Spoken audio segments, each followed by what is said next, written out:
Air quality is basically defined by the concentration of different pollutants, which includes particulate matter, nitrogen oxides, sulfur oxides, ammonia, so on, in the atmosphere.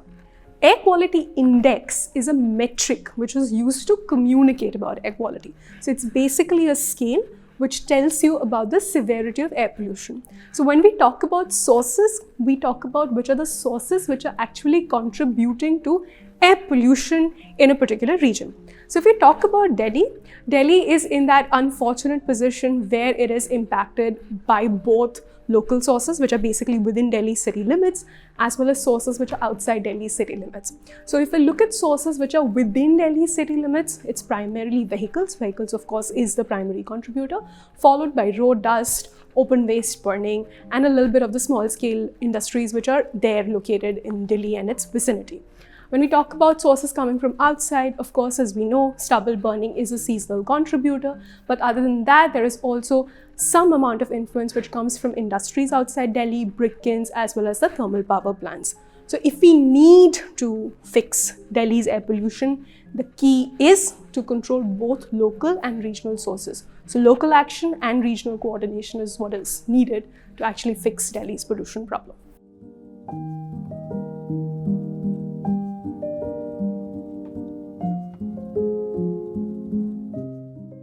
The vehicular pollution problem is extremely peculiar. It's one of those sources which emits, right at the breathing level. So people, tend to get a little more exposed to it. Also, with vehicles moving, it also results in upliftment of dust from the road. So vehicles are also indirectly contributing to road dust as well as the tailpipe emissions. And there is only one way to cut down emissions from vehicles, which is, you change the way people move. So which means that we need to focus on amping up the public transit infrastructure in Delhi.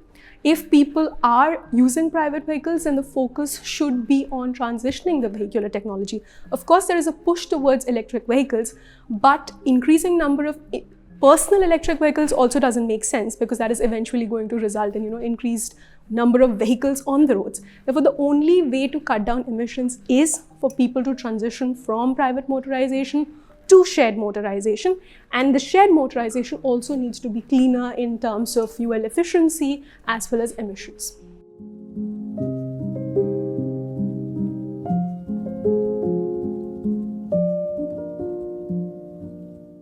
There are 13 pollution hotspots which have been identified in Delhi, and Delhi government has been focusing on reducing pollution around these hotspots. But what is important to understand here is that air pollution does not recognize boundaries. So polluted air can flow from one part of the city to other part of the city.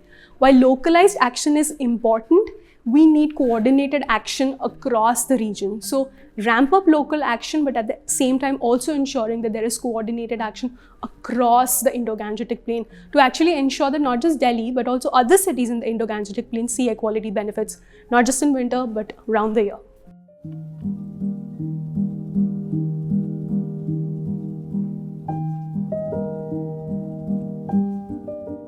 There is a permissible limit for air pollution in the country, which is 60 microgram per meter cube. Technically, whenever pollution exceeds the 60 microgram per meter cube on a daily basis, we should consider that air around us is polluted. This is the unfortunate issue that, we become serious about air pollution only when we think about air pollution in terms of AQI 500, 550 and the term public health emergency kicks in. But we need to be cognizant about the air pollution levels that we are breathing throughout the year. Now, responding to this very issue, like you said, in 2019, the Government of India came up with its flagship program, which is the National Clean Air Program. It's a well-crafted program because it not just tracks air quality improvements, but it also tracks action across different cities. And the performance which is being evaluated of cities is also based on air quality improvements as well as an action. So there is an incentive mechanism for cities to actually act on improving the air quality. Of course, given that it was launched in 2019, we've not really seen drastic benefits in terms of improvement across city, but there is action going on around the cities. I'll give you a simple statistic. When the National Clean Air Program was launched in 2019, there were close to 130 continuous air quality monitoring stations. Today, across the country, we have over 400 continuous monitoring stations, which means that there is a focus on also improving the data availability around air pollution levels in the country. Along with monitoring air quality is also equally important to monitor how we are doing on urban infrastructure. You know, the number of unpaved roads, the length of unpaved roads in a city, number of waste burning sites, or whether there is door-to-door segregation happening around residential colonies. If we want to reduce air pollution, we need to cut down emission at sources. There is no alternative to cutting down emission at sources. Smoke towers and water sprinkling are techniques which claim to improve air quality once the emission has already happened, but they don't work. And this is the only ultimate truth, that if we want to solve for air pollution, we have to cut emissions at sources.